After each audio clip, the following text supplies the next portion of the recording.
Stafford going to the end zone, reaching up and making the grab. Odell Beckham Jr.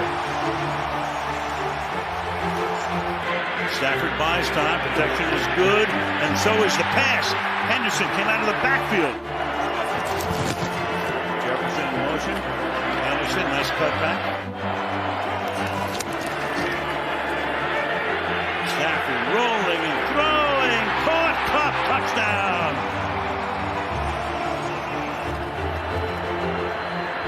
Stafford caught on the run. Cup, who else? Out of the slot to the right. Hello, guys, and welcome to another episode of East Coast Rams. I am your host, Ashton, with my awesome co-host, Zac, and a special guest, Ramzilla. How are you doing, man? How is everything going? Do you want to tell us a little bit about yourself, why you like the Rams? Yeah, you bet. Absolutely. Ash and Zac, thank you so much for letting me jump on the call. Definitely a longtime fan. Been a fan since '79. I was 4 years old. My mom happened to show the movie called Heaven Can Wait to a church group of youth. And in that movie, it's centered on the Rams winning the Super Bowl and the Rams quarterback. And I just absolutely fell in love and have been a fan ever since. I myself, I'm a former offensive lineman, played in high school. And so I have a soft spot in my heart for the O-line and the trenches. I truly believe it all starts up front. And I played catbacker or strong safety for Weber State University, which is in the Big Sky, which is where Jonah Williams came from, who just had a sack and a TFL in this preseason game. And it's also the Big Sky where we find Cup, McCutcheon, and Hardy. So thanks for having me, guys. Mm-hmm. No, definitely want to thank you. And remember, guys, if you ever want to be on the podcast, we definitely want to have more like involvement from fans, from a lot of people on Twitter that hit me or Zac up. We'll definitely love to have you guys on.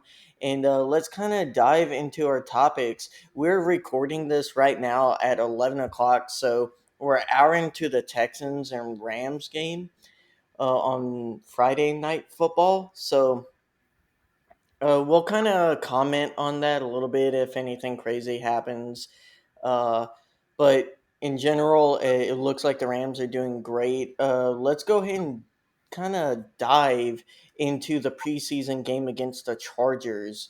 Let me go to you, Zilla. What was your initial reactions to Rams v. Chargers? The Rams end up winning this preseason game. The Chargers, very similar to Rams, didn't really have a lot of starters, and they had a few second stringers play some snaps. But for the most part, it was third stringers versus third stringers. What are your reactions, and who stood out to you, and who kind of disappointed you? Yeah, absolutely. So up front, I mean, I was really pleased with the defensive line and the defensive side of the ball. Obviously, we're playing vanilla defense against a vanilla offense, but you can't. Doesn't matter what play call you make. You got to win the trenches, and I felt that the D line definitely did a great job against the Chargers.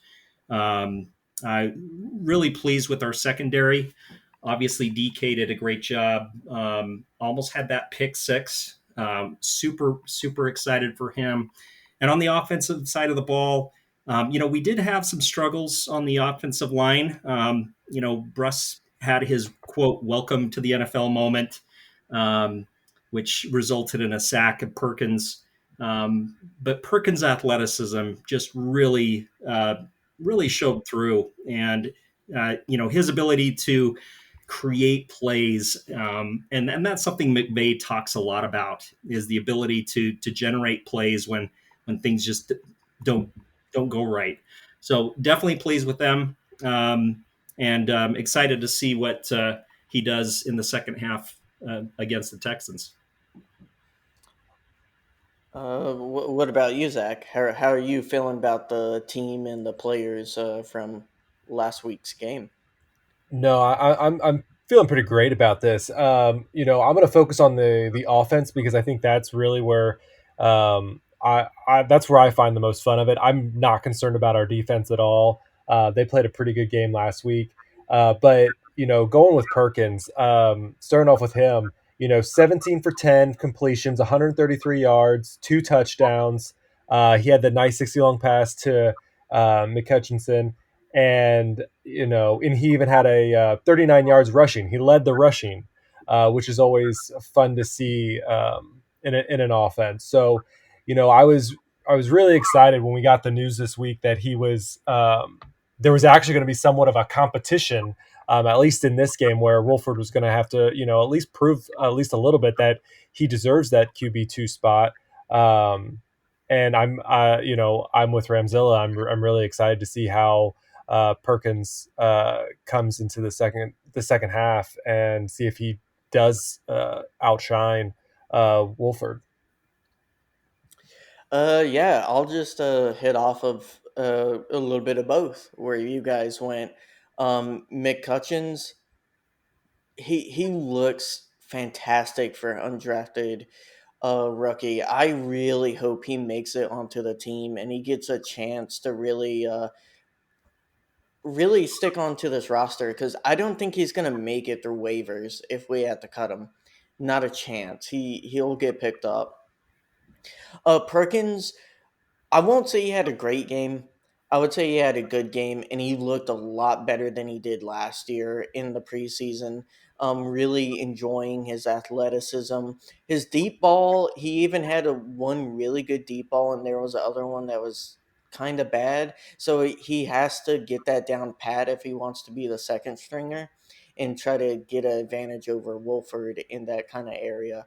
And then let me talk about our rookie DBs because Jacoby Durant looks good, but I tried to tell people because when I got to watch 3 years of Darian Kendrick because I'm a Georgia fan in college football, and that kid is electric. Or he was at Georgia, I believe, for his last year.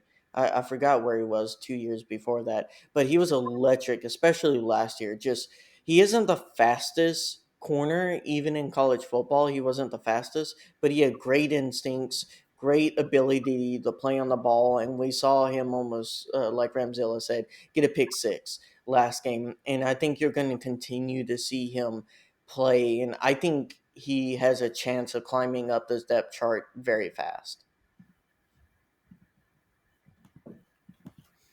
All right. Well, I agree with that 100%.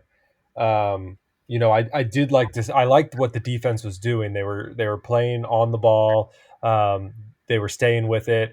I think the only problem that we kind of really saw was with Terrell Burgess and Mm-hmm. his covering and his some of the mistakes he made. For him being there for being on the team for a while. Someone who we thought was going to be that secondary player for them. He's showing some weakness there. Yeah, I was going to ask Ramzilla, who is like the biggest disappointment from the week one preseason game for you? Um, Because our entire O line kind of struggled, if you want to go that yeah, direction, yeah, especially in the first half. yeah. I mean, I hate to speak ill of certain individuals, but you have Bobby Evans, who's been there Oof. likewise for quite some time. Love Bobby, but has just struggled, and it's been ongoing. Even some plays during the playoffs back in 2020. Um, you know, he was thrown into the fire, and there Didn't was he some start in 2019? did he started. He did start at least in the playoffs as a result of some injuries, but No, no. I think he started a few games in 2019. yeah, again as a Yeah, result of some injuries, yes, he yeah. did. Yeah. I would hope that at this point we would see some progress. And even tonight, unfortunately, we're seeing um, some deficiencies from his game that you wouldn't think you'd see at this point. So, what's your take on how Logan Bruss has shown to us so far? Like, You know, I'm not completely shocked. This is the big boy game. You better put on your big boy pants. And he absolutely got trucked. I mean, he got steamrolled last week, and thereafter you did see improvement. And at that guard spot, you are relying on your your tackle who's next to you, your center who's next to you, and making sure that the right protection calls are called. And frankly, even tonight, some that look like it might have been his fault, I don't think they were. I think it was protection calls.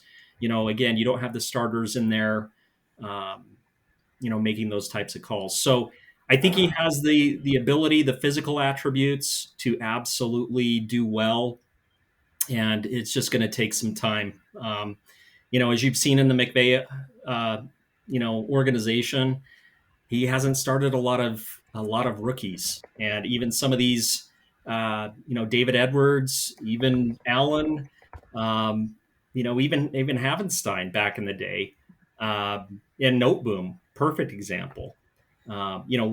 Weren't thrown into the starting role immediately, but now are. So I would give him time. I think he's definitely somebody that could develop. And you have Big Wit, who has praised him and who himself is coaching him up. I definitely know this. He's coachable, and he's going to improve every day. Yeah, I mean, I agree. I think it's a lot of the jitters. I mean, I was watching I've watched the first episode of Hard Knocks, and you see Aiden Hutchinson get. I mean, it was during practice or whatever, but he just got smoked by their tight end, like just laid him on his back. I mean, he's the number 2 overall pick. And so, it's these rookies learning in, and they got to get their big boy pants on and be ready to go for anything, because they could be at any time put into that spot, and they need to hold that spot. mm-hmm. Yeah. Well, guys, let's kind of move into the broader training camp reactions and more about the off season. Do you have any hot takes when it comes to Madden ratings, Zilla? What's your kind of reaction to Madden? Because there are a lot of people who found offense to some of the Rams players. I know personally, I just thought it was a little silly they didn't give Cooper Kupp a 99. Sure. It was unnecessary, but what's your take on the Madden ratings if you have one? So I frankly was more upset by Stafford's rating. I mean, his rating is quite low in comparison to his performance and what he's done. Not just 1 year, but I mean, he's done it throughout his career. So that was definitely something that was frustrating. Definitely agree with you with Kupp. However, I will say this: the Rams have 3 players in the top 10. So you're seeing, of course, the greatest of all time, Aaron Donald at 1, Cooper Kupp at 5, and Jalen Ramsey at 6. And there's no other team other than the Niners that have 2 in the top 10, and they have Trent Williams at 4 and George Kittle at 10. So, I think there is some positive representation, but I could absolutely see Kupp there at a 99 for sure. What's your take right now, Zach, on Tutu? Are you buying the hype, Zach? Are you buying the hype to the Tutu train? I am not buying the hype, and that's not a. I think he could be a great player, but we just haven't seen it yet. He got injured early on in the season. His punt returns wasn't. That's what he was brought in for. When you're brought into a high efficiency offense, where at the time you had Cooper Kupp, you had Robert Woods, you had Deshaun Jackson. you had a good solid offense, and then your job coming in here is to learn and to grow, and you are now going to be put in as the punt returner, and then you get injured, and it's a really downside to him. But when you haven't seen a whole lot come out of him, I mean, we're not there at training camp, so we don't see it. The coaches see what the work that gets been brought in there. But when you come in and you watch this first game with McClutchinson and everything that he did in that period of time, I mean, that was just awesome. He had, the 2 touchdowns, 87 yards, 6 targets, 5 receptions, averaging 17.4 yards. So, you have someone like that, and we're like, he's a fringe. Like, we don't even know if he's going to make it on the team. And, we haven't really seen Tutu, perform, but not saying that he can't be that person. I just think based on, what we've seen so far, his injury, his size, I mean, he's not the biggest wide receiver out there. So, being able to, get those jump balls and, be able to, get in front of the cornerback, to get the ball from a toss up, it's going to be challenging for him. Yeah, you have kind of seen like McVay. He has been searching for that vertical like field stretcher, and yeah, we had it for a little bit when we had Cooks. But since then we haven't found that guy who can vertically stretch, but also be like a good enough playmaker in the run game and doing moderate routes. Like he's looking for a guy that can do a little bit of the like moderate routes, a little bit of the run game, but then also stretch the field.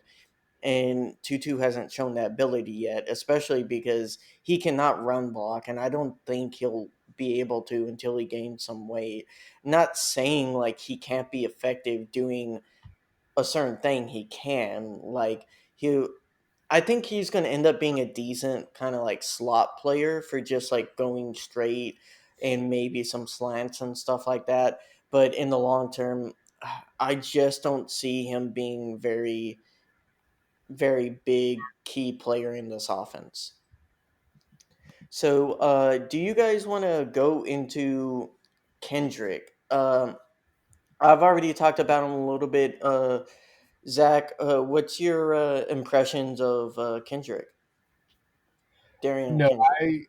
I agree with everything that you were talking about. I mean, him coming in and being that depth, in that cornerback position, and then that will allow Ramsey to be more than just a normal corner. He's able to get back into that star position and be able to transition a little bit into different spots. And so I'm loving the depth. I'm loving the ability to have a little bit more breathing room for even for Troy Hill. Yeah, I'm really Zach, solid. you want to guess who just picked up a fumble? Was it Rochelle? Kendrick. Oh, was it Kendrick? Yep. Nice. Yeah, Rochelle caused the fumble. Yeah, Rochelle is also growing into a great player. Zilla, what's your take on Kendrick? How are Sure. you liking this rookie? Sure. Absolutely. Just so impressed. As you guys know, we brought in a truckload of defensive backs, whether through the draft or through free agency. And one of them, I mean, it was throwing darts at a dartboard. And you're just hoping that one of them balls out. And, Darian Kendrick absolutely has, Jacoby Durant has, but Darian Kendrick, a 6th-round pick, guys. So we didn't give up a lot. And our scouting department has absolutely just crushed it. To pick up somebody that Ramsey himself has been praising is just absolutely impressive.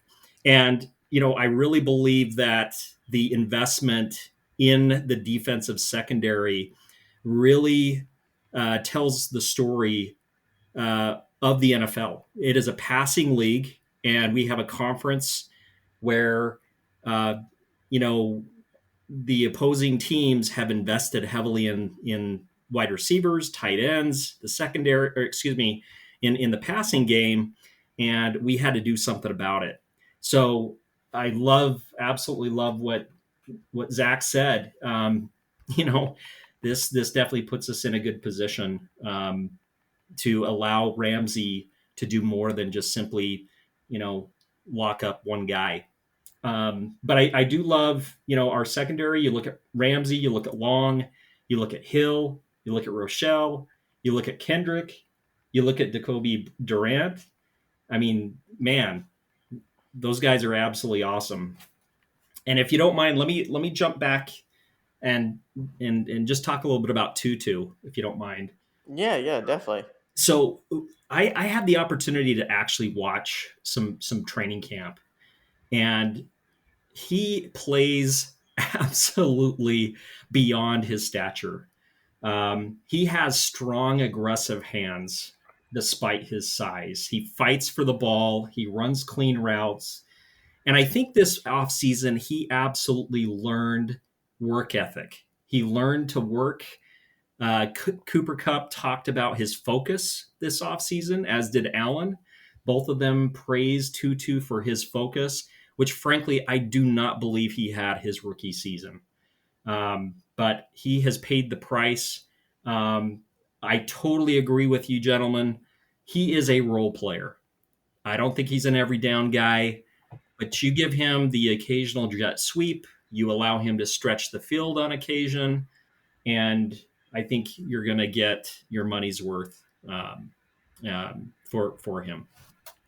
Yeah, if that work ethic thing is true, which we're not saying it is, we don't know. We weren't in the room. He is very lucky he was a second round pick because a lot of people don't get that second chance in the NFL. Right. They get one opportunity, and if they're not a high enough pick, they are cut almost immediately. So it's like he got lucky there, and hopefully he takes full like advantage of the opportunity while he has it. Because even second round picks don't make it long in the NFL if they aren't putting full effort. Because there are not a lot of people who are talented enough to not work hard.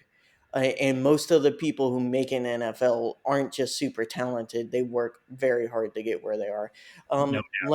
Let me kind of switch back to Darian Kendrick because I just want to say this is something Jordan Reed of The Athletic does a great job of kind of detailing through some of her articles is how the Rams scouting department is so advanced with using analytics and using different measurables that they get from colleges and tracking GPS wise, like how fast they are in game versus just doing kind of the old fashioned way of just going to the combine, looking at a 40 time and then kind of eyeballing it. Not every team does that, but for the most part, that's like the traditional scouting method. The Rams are very cutting edge when it comes to scouting, I believe. And that's why you constantly see Les Snead hit in the sixth round when a lot of teams are struggling in the first round. No doubt. So should we be concerned about the O line and with Whitworth and Corbett gone? And I think Zilla, you're a perfect person to ask this question, being a former lineman yourself. Yeah. How confident are you in this O line? Because we had moments last year where we had the plug and play, but Yeah. it's going to be different this time around with Yeah. two people fully gone. Yeah, fantastic question. Frankly, I think Corbett was underrated. Um, I think that position, trying to backfill that, is going to be tougher than people think. However, I do believe in Shelton. I do believe in Coleman Shelton. He has been in this offense for quite some time. He's a versatile, offensive lineman. He can play center. He can play guard, which is something that McVay covets. He can plug and play him, across the line there, whether it's right side, left side, or in the middle. And I absolutely love Noteboom. And, this is a very unpopular opinion, but I personally believe that Noteboom, with his age, where he's at currently, we may actually see some improved run blocking on that left side. Absolutely nothing against the Hall of Famer in Andrew Whitworth. However, age may have been inhibiting him and causing him possibly to struggle in that run game. And I've seen him just absolutely knock it out of the park. You look at how Noteboom played against the Buccaneers, in the divisional playoffs, and he tore it up. And he wasn't going up against, it wasn't a cakewalk by any means. The guys he was going up against were absolute ballers there on the defensive line for the Bucks. But as far as the second tier guys, you are looking at Bruss, but I've been really impressed with Ankrum. I think he can plug and play there if there's any issues there on the offensive line. You got our Curry, who we picked up late in the draft, and you have AJ Jackson, who was a surprise last year as well. So am I concerned? I'm always concerned about the trenches. We run the zone blocking scheme, and I will say last year our running attack was less than what I desired, and it wasn't just the running back's fault by any means. So I am concerned with replacing Corbett and replacing Whitworth. I do believe, though, with Stafford in his second year in this offense, being able to call protections, you have Allen, who at center is making those protection calls as well on the line. So I think that we're in good hands, but I wouldn't be surprised if we see some struggle there at the beginning of the season. So, Zach, are you more worried about the first stringer O line, or are you more worried about the lack of depth for this O line? Because I think it was a very, very big deal last year when Whitworth went down, and we had a really good secondary, like second string lineman. Honestly, one of the best, I think, last year for a second string lineman, having Joe Noteboom right there. What's your take on that? Is it a bigger issue replacing those two guys, or will it be the depth in the long term, having to play through a 17-game season? No, I think that's where the struggle is where once you start losing, if you lose one person, you could probably fit that in. Once you start losing two, if you happen to lose two, or you need to let them rest or something like that for a period of time, those are where you're going to find the problems, where the holes are starting to expand and go forward. The one good thing, and I would say the one good thing is that we do, like, Whitworth is still in the building. He's still there. He's attending all these trainings and helping. He's using his own personal gym to help out these offensive linemen who are either taking a spot, or even Logan Bruss is in his gym and being a mentor towards them. So I think that's super valuable. Now, if Whitworth was just done with the team and he retired and moved wherever, I think we would even be in a worse position. But I will say the one thing the Rams do tend to use is they use their wide receivers as blockers too. So I'm not too concerned as a whole, but I can definitely see if the offensive linemen start to drop for whatever reason, I think we could see some problems, especially since it seems like we're so well positioned in depth in other areas that it's so weird that it's just our offensive line seems to not have the backup. Yeah, I feel like they're almost going to plan to do that thing where they go in a heavy set if we lose a lineman and we have to put in a weaker lineman and kind of have like two tight ends in there, like what they did, I believe, middle of last year, or was it 2020 when we went very heavy set a few games? I think Jaguars, we did that. Yeah. But let's go ahead and get to some listener questions. We have one for this week, and this comes from King KJ 1962, and he asked, "How many Philly Rams NFL fans are there. Would love to see if we can organize a watch party for one of the games this year. Thank you for the question, King.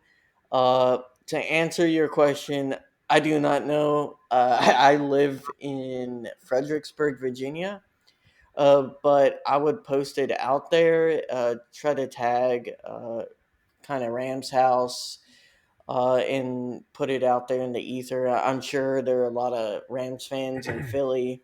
Uh, it kind of Yeah, sucks the so Rams don't play on the East Coast at all this year outside of Tampa. I saw this come through as well, and the only people I know, and I think it's South Jersey. I think it's Philly or South Jersey. I think is what the SJ stood for. But I know one half of the Ram brothers. Yes. They live in the Philly area, so I did comment back on that, just letting them know, and maybe our East Coast, kind of Ramily that we can build will have some watch parties uh, coming up. Yeah, Dean and his dad definitely live in that area as part of the Ram brothers. So they're definitely our fans everywhere. I'm here in Utah, so we're everywhere. Yeah, we might end up doing stuff in the future. That's definitely a goal of ours is to start doing more stuff, like in-person stuff. I want to meet up with Zach eventually, but we haven't been able to make that kind of work out, especially this year, given like the Rams really don't travel much to the East Coast. So we'll get our own stuff going, and hopefully we can do a watch party or something. East Coast Rams in 2 years or so as the pod grows. But a great question, and I appreciate you guys sending them in. Definitely send in anything else you have during the season, and we'll try to feature it here. Yeah, and Let so the only thing that I'll add to this is that I'll be at the I'll probably mention this again at some point, but I'll be at the preseason game to the Cincinnati Bengals. So if any Rams fans are out there and wants to meet up there, that'd be pretty awesome. I'm gonna try to hunt down that throne that they made and try to sit on it. I might get kicked out of the stadium, but I'm gonna make it happen. Yeah, it's fine. I'm sure no one will be salty seeing that Super Bowl patch on your jersey. Um, let's go ahead and kind of break down and make this next segment kind of about you, Ramzilla. Current listeners will know our last few episodes we have been doing previews of all the games, and we have done games 1 through 8 up to I believe the Buccaneers game. Can you kind of break down for us, Ramzilla? And it can be as detailed as you want, but where you think at I believe week 10, where you think the Rams will be, Yeah. or week 9? Are they like, what's going to be their general record? What's your general feeling of how this team's going to be kind of jiving at that point? Because it is a pretty hard schedule. Yeah, absolutely. Definitely a first place schedule without a doubt. I'm a little bit more of a realist or a pessimist than others. I do see us at 5-3 at that point. I do see us potentially losing week 1 to the Bills, week 4 to the Niners at the Niners on Monday night, and then coming off that by losing to the Buccaneers at the Buccaneers. So those are the three losses that I would protect. Again, I'm a little bit more of a pessimist or a realist there, but look, McVay hasn't lost a home opener ever, or lost an opener for that matter. So I could see us coming out and absolutely, taking care of the Bills, but they're no joke, as we know. They've definitely loaded up, and they're, to use the horrible phrase, all in. They're definitely all in, without a doubt. And they have a great team and a great coaching staff. So I could see that happening. And then the Niners, look, it doesn't matter if they're the worst team in the NFL. It's Rams Niner week, and they're absolutely going to bring it. And in addition to that, there is absolutely some let's put it, some competition between Shanahan and McVay. And so Shanahan absolutely doesn't want to lose to his kid brother, so to speak. And I will say this, whether it's Trey Lance or Jimmy G or whoever comes off the bench, their special teams are fantastic. Their defense is great. It's improving. Their line is great. Their run game is great. They may not even have to rely on, Trey, to pass the ball. But that, they give us struggles, obviously, there in San Francisco. And then the Buccaneers, coming off that bye, that could be a challenge as well. But anyway, yeah. So I see us at 5-3 at that mark, and hopefully we can change that to 7-1 or even 6-2. Mm-hmm. And if we can get fourth quarter Stafford for every one of those full games, then we would definitely be 8-0. No doubt. In my dream fantasy world. No doubt. But let's move on to week 10. And since we know where you're at, I had the Rams basically being 6-2 after 9 weeks. And Zach, I believe you had us at what record did you have? Oh man, I wish you were on it and had my record for me. I do not remember. I was pretty much perfect if it wasn't a perfect record. 7-1. Because I think I might have said the Bucks lost though they were going to lose to the Bucks as well. I think. Yeah. But now we don't know where Tom Brady is, so who knows how that's all going to work out. But Oh yeah, Tom anyways, Brady retired again. Every time we discuss the game, I never pick what the score is until we actually go in and discuss the game, and I always just talk myself into it. It's a beatable game. We can totally win, and that's how we get to this almost perfect record. Well, Zach, I would much prefer you be right and me be wrong than anything. But let's kind of talk about week 10. This is the second game against the Cards and the last game against the Cards. It's at home. Let's go ahead and get your more initial thoughts, Ramzilla. You have the Rams beating the Cards the first game, correct? Yes. So in the second game, what's the key factors for you and with how the Rams perform, having Arizona come at home? Yeah. I mean, look, at that point, it's the middle of the season. There could be potential injuries. You got backups that are now thrust into the starting role. So your depth is really, coming to play there. But I'm confident. And we want some revenge against the Cardinals at home during the regular season. Last year, obviously, that first game at home against them, they took it to us. And this year, I think we do sweep the Cardinals. And by then Hopkins is probably back. I think he is back by then. But again, the improvement of our secondary, I think we're in good hands there. But I do see us winning, and my score is actually going to be 35-24. 35-24. Yeah, in this game, they will get back. D-Hop will be back. So that will be a big difference between the first and second game.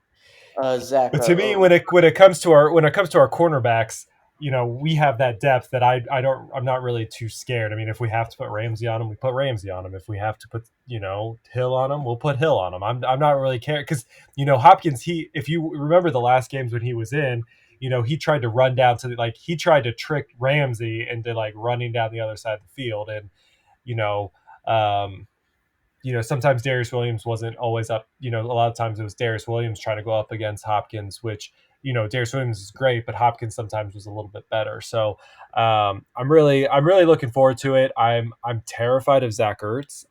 He's a really good tight end. And when it comes to the middle of the field, the Rams have always kind of struggled when they hit that safety area and just tried to, making that tackle. And um, I, that's my worry. I still think they're going to win. But, and especially with Murray, I don't know. You never know which Murray's going to come out and play.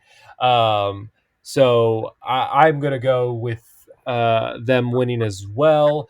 I would probably say it would be probably 20-30 Rams win. So 30-20, if I actually say it correctly. Yeah.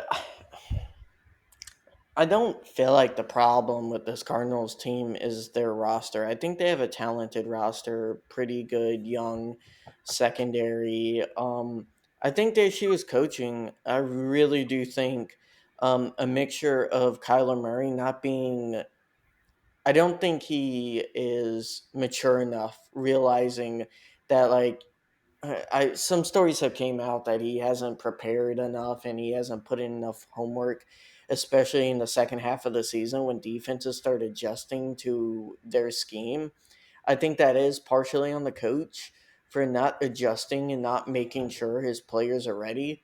I have no faith in Cliff Kingsbury at all, and I think it's hurting Murray, and I think Murray is hurting himself a little bit too because you have to put in all the work, and if you don't, it's like Ramzilla will say, like he knows firsthand experience. If you don't put in the work to learn the scheme in the playbook, it's gonna hurt you on the field.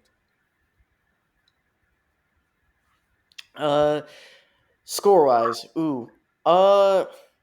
I'll say 24 Rams, 23 Cardinals. I say we have a close game, but we pull it out in the last second with a field goal. So kind of like a grit your teeth type of win. So after that, week 11, we visit a familiar foe, Rams at Saints. I believe this is the first time back to Mercedes-Benz, or I think it's Caesars now, the Caesars Dome since the infamous NFC Championship. Ramzilla, how you think this matchup's going to go for the Rams? Man, I think this is a sneaky one, and I don't Yeah, necessarily this trap feel game. great. This It definitely is a could be a trap trap game, game. absolutely. And I don't think they'll be shocked or surprised. I don't think anybody will go into it thinking that they're going to win or overconfident. I just think that the Saints have really built, aside from their quarterback, they've really developed and really built a strong defense, a strong offensive line, a strong backfield, strong tight ends. Um, you know, Winston's got a lot of support around him, especially with the return of Thomas at wide receiver. Yeah, I mean, I do think that Allen is a good coach.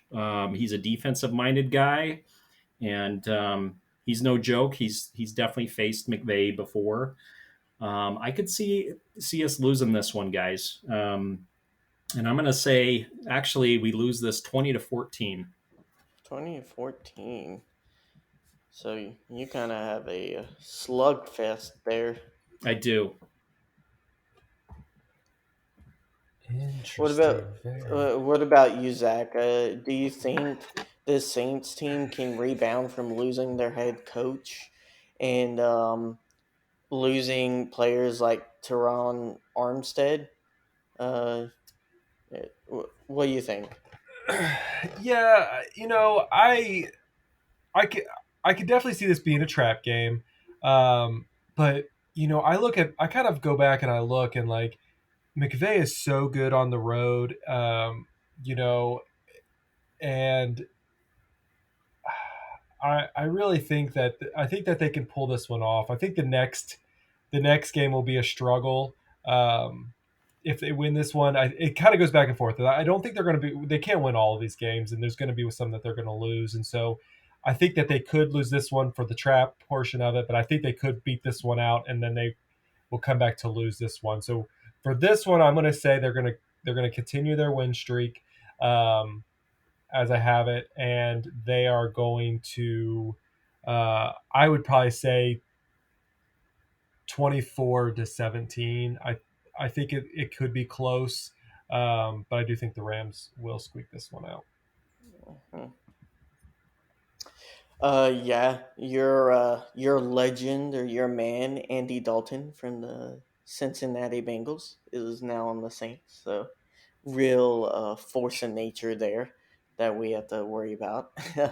uh, yeah, the Saints. I feel like their defense was very underrated last year.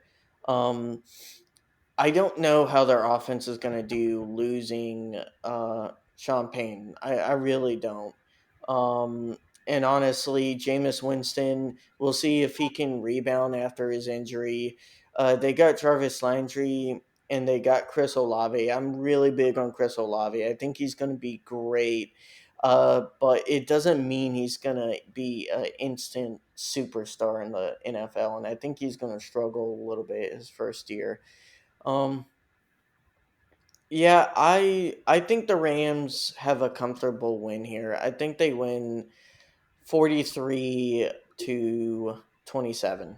I really think they kind of start to separate themselves in the third quarter, and they just let the Saints score in garbage time afterwards. So I'm seeing a comfortable win there. Not that the Saints aren't a good team; they are a good team, but sometimes good teams, kind of like the Rams in 2019, they weren't a bad team by any means. But they got blown out by the Ravens when they were electric, and I think it'll be a similar type of kind of great game by the Rams.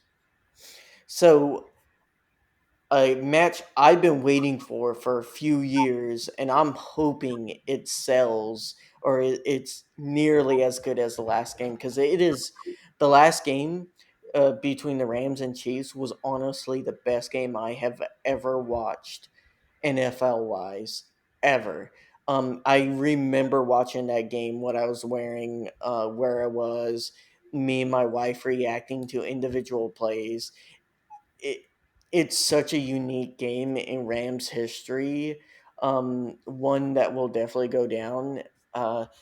Zach, how do you think the second meetup in the last few years for Sean McVay's Rams will do against Andy Reid's Chiefs and Mahomes? Well, this again, hey, this gets very interesting. Now, if they still had Tyreek Hill, this would be I think it would be a different game than what they're going to come up against. Um, I think this is going to be very close, and I think it actually will be sort of high scoring game. I mean, we've seen it time and time again when Mahomes goes up against any kind of good team. It seems like it's always it's a pretty good show to watch. I remember that exact same game. I don't think it could ever top that, but I do think that this is a close game.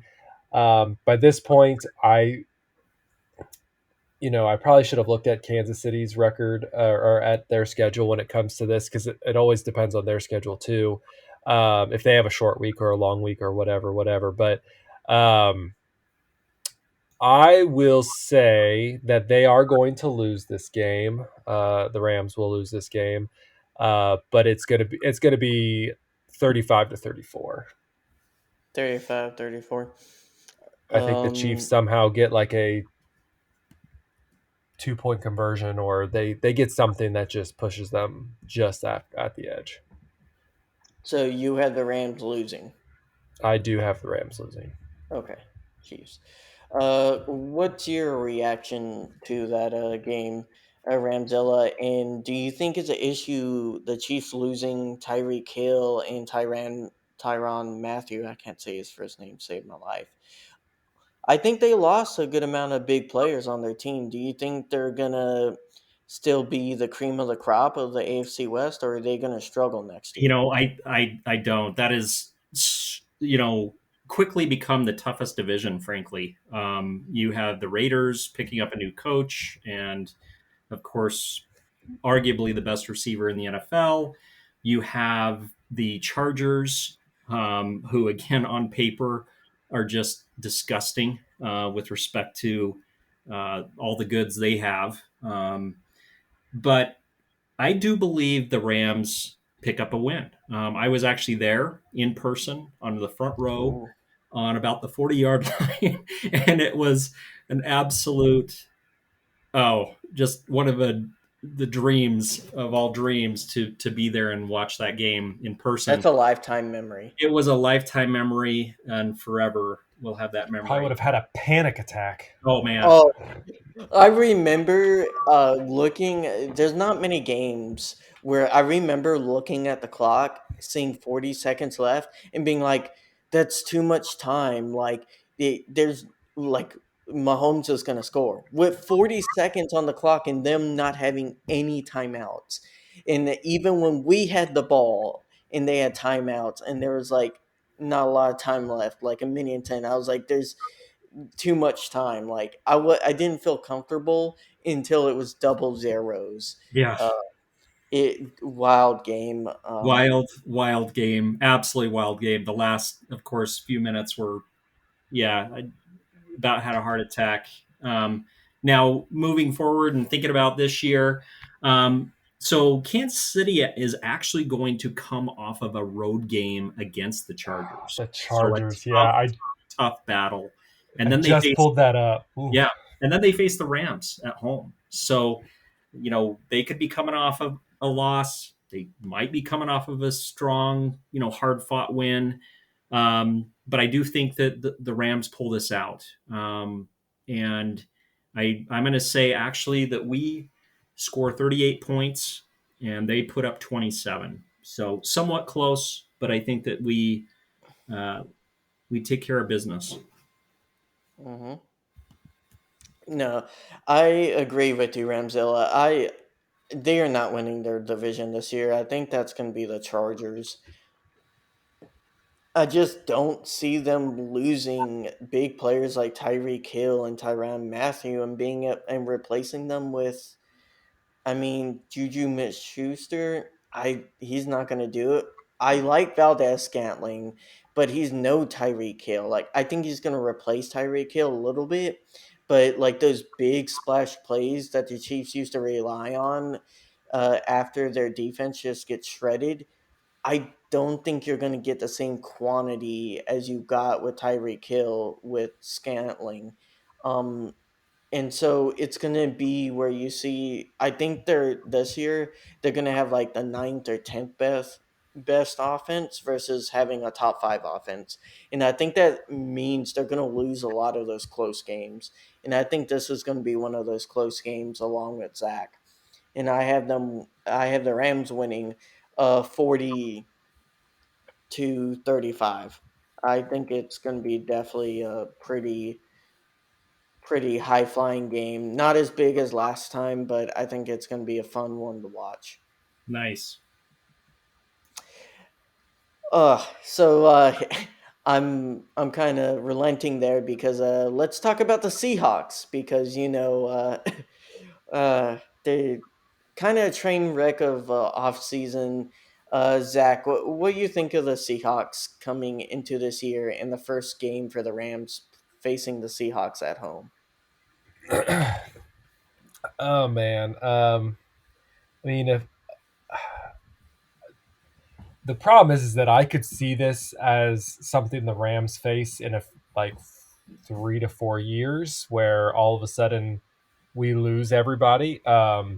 And that's kind of how it kind of feels with them. I mean, they still have Metcalf, and he's going to uh, he's going to be a threat. But is he going to be a threat by Drew Lock?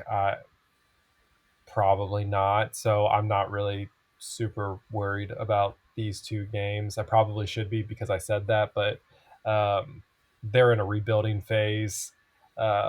And I mean, it's not like we lost to the winless Jets, okay? I don't know why you're freaking out. Okay. Yeah.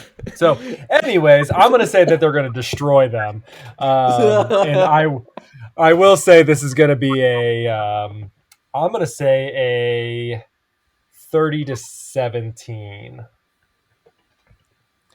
Yeah, I'm sorry to reopen the victory. PTSD for you, Zach. Ramzilla, I know Drew Lock puts just the fear of God in you. So, what's your reaction to this matchup? Yeah. Look, they are a divisional opponent. They know us. Pete Carroll knows us. Our, former offensive coordinator is their offensive coordinator. So there is some familiarity. But personally, I think that the Seahawks are going to just try to ground and pound. They are just going to try to run the ball, and that's an area where if teams absolutely commit to it, the Rams can struggle. However, having said that, we're just too much. It's going to be 28-10. We win, and it's not that big of a struggle. Mm-hmm. Zach, I know you say we're going to destroy them. So, what margin will it be at? Well, I put 35-17 or 30 to Uh, 17, 30-17. I think it could be a little bit less, but I think they might get lucky and you know Score. they'll they'll score they'll score one, they'll score two and a field goal. So that's kind of where I'm at. Yeah, Drew Lock will be just completely destroying us. And that would be our luck too, because we've been great against the Seahawks team. Our record would be similar to the one against the Cardinals if it wasn't for that stupid game we lost because of a missed field goal when we had a I think that's Greg Zerline. Greg Zerline's last year just missing that random 30-yard field goal for the win that ended up causing us miss the playoffs too. So I definitely think we have their number, and this is the worst Seahawks team, in my opinion, that the Rams have ever faced. So I definitely think we're going to win this comfortably. I have us winning 37-14. So um, pretty comfortable win. Uh, And I think not this is too our hard. last. Well, other than the last Seahawks game, our next four games after this. I know we're not going to talk about that this week. Well, we have one more week to discuss the rest of the games, but we are in a Division sludge go. fest for the next four of the five games, and I don't think it's going to look super pretty. Well, I mean, but the good thing about that is, and I'll get your opinion on this, Ramzilla. What do you think the fact that we get almost all of our divisional games over that early? Because it typically, at least in the last 5 years, it's been entirely backloaded with the divisional games. Sometimes we'll have one or two early in the year, but for the most part, they leave at least four for the last 6 or 7. And this year, it's the complete opposite. It's only two in the last 7, and it's the Seahawks, which are the worst. So it's kind of a gift on that back half of the season. Yeah, sure. I mean, I think that there are some advantages and disadvantages. So, one advantage is hopefully you're healthier, earlier in the season. If you are going to have injuries, usually, you have some injuries towards the end of the season. Um, you're not going to sneak up on, uh, well, you may sneak up on somebody there at the beginning of the season, whereas at the end of the season, you have more tape, you have more tendencies on what your opponent's going to do. But again, McVay knows these guys, knows them well. Um, I think that playing your division early and um, definitely if we're able to sweep both the Cardinals and the Seahawks and split games with the Niners, I think that puts us in a great position to win the division. Mm-hmm.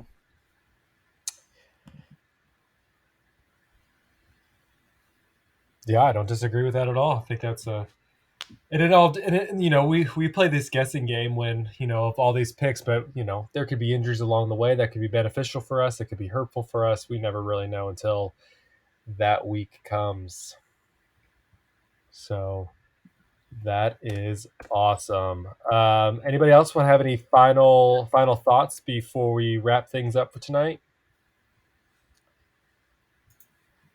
No? Awesome. All right, so let's wrap up this episode of the East Coast Rams podcast. You can always send questions and feedback to feedback@eastcoastrams.com or hit us up on Twitter. Let us know what you think about our predictions, and you can give us your own. Our official Twitter account is at East Coast Rams, but you can also find Ashton at RamsFanAshton1 and myself at Zac Mayer. Big shout out to our special guest, Ramzilla. You can follow him at ELITSTER. And you want to tell anything you want to promote while you're on? No, listen, we're all Rams fans. We're all Ramily. Let's go Rams. There's nothing better than one Super Bowl except for 2 Super Bowl wins. So let's get another one, guys. Awesome. Well, it was really great having you on. We really appreciate your insight. Your comments on how you feel that the team is going to work, and we're definitely going to have to get you back on soon. Awesome. Thank you so much for having me. I appreciate it. But yeah, big thanks to everyone else who listens to the pod and interacts with us. You can always, it's you all are why we continue to do this. Please take a couple minutes to like, review, and share this podcast with fellow Rams fans, or really any football fan. We'll take, even, our enemies, even the 49ers fans. You can come listen to our pod. But that will wrap it up. And whose house? Rams house.